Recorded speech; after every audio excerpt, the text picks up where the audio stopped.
All right, today's workout we're calling B.Good. And again, we're looking for 4 rounds. Again, 45 seconds of a working set, 15 seconds of that recovery set. Again, that 15 seconds really more that transition time. So try not to spend too much time catching your breath in between those working sets.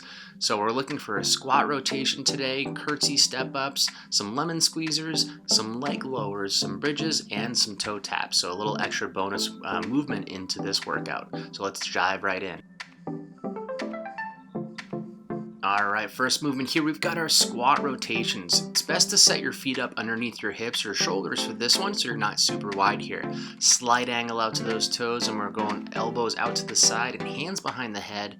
So we're squatting down, sending those hips back and down, keeping the weight in your heels, and as we come up out of that squat, we bring your knee up towards your opposite elbow. So you're kind of meeting in the middle here. It's almost like a little cross crunch, if you will.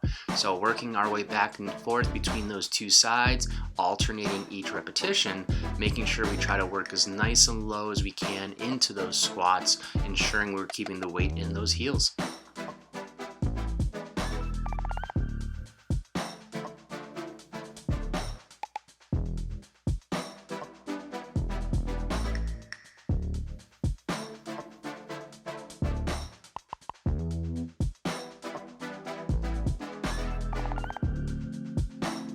All right, jumping into our next movement here, we have a curtsy step up. So we've done curtsy lunges in the past. This is a variation of that. So we're using that step as a little bit of an elevated surface. So if you have a stair in your house, you're going to use that bottom step for this one. You can use the railings or wall for balance, but we're keeping that outside foot up on the step, and we're reaching the inside foot out and behind you off of the step to work a little bit of lower depth into that lunge. And so we're going to work halfway through on that one side, halfway through on the other. Our goal here, again, just like with any lunge or squat, we're keeping the weight in the heel of that working leg. So Caitlin's facing the wall right now, and she's got that weight kept in her right heel, and she's sending the hips back as she reaches that other leg back and down on the ankle to work into that lunge.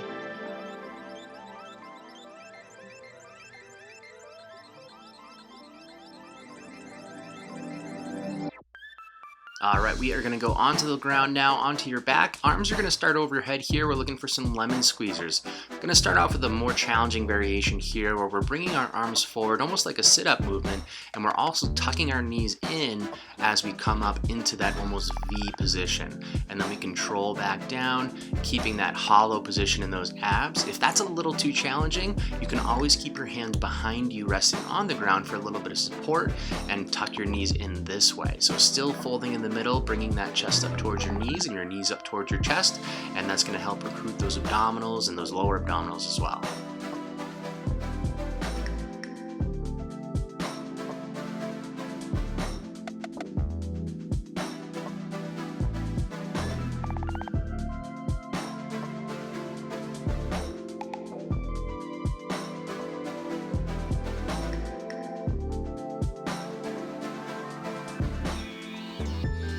And next we are going to work those abs a little bit more. We're going to work into some leg lowers. So starting on your back again, we're going to tuck your hands up underneath your butt for a little bit of lower back support. We're going to crunch up, tuck that chin and hold that position. And we're going to slowly lower those legs down towards the ground.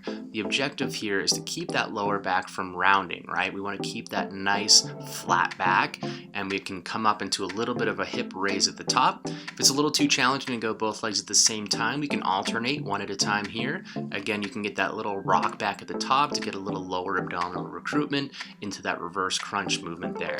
Again, lowering those legs one at a time is a good variation. That's not going to be overly challenging on the lower back. You can also do it with a little bit of a bent knee if it's still a little too much tension. Either way, keep that crunch up in the top half there and keep those abs nice and tight.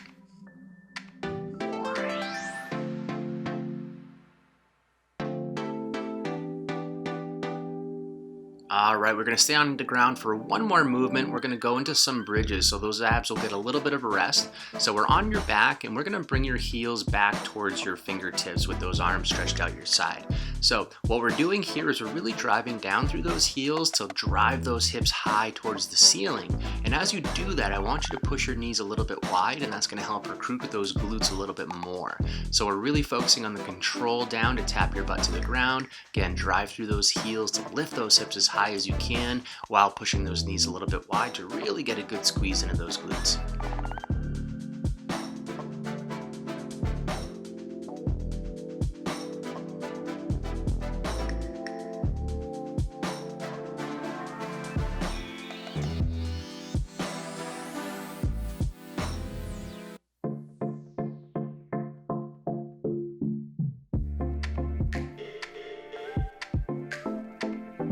And if you've been working your way through this workout thinking it's not so bad, well, we're going to change that now. We're going to get that heart rate up a little bit with 45 seconds of toe taps here. So again, using that bottom step, we're just alternating into that kind of quick, fast-paced movement where we're reaching our toe up towards the top of that step and quickly switching those feet. So the faster you can go here, the more impactful we can get in terms of the impact on our metabolism. Again, try to keep moving nice and fast through this one and get that heart rate up.